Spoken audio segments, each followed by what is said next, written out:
শরীফ হযরত মুহাম্মদ সাল্লাল্লাহু আলাইহি ওয়াসাল্লাম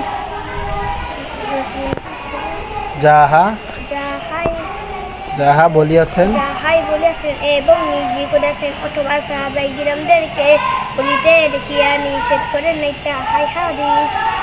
সালাম ব্যাখ্যা। দুনিয়া রক্ষকলি খতিয়া, হাদিস শরীফের অর্থ দুনিয়ার মুহাব্বত সমস্ত গুনাহের মূল। 11 নম্বরটা আবার বলো। হাদিস শরীফ আল মুসলিমু মান সালিমাল মুসলিমুনা মিন লিসানিহি ওয়া ইয়াদিহি। হাদিস শরীফের অর্থ খাঁটি মুসলমান যাহার হাত ও মুখ হইতে অপর মুসলমান নিরাপদ থাকে।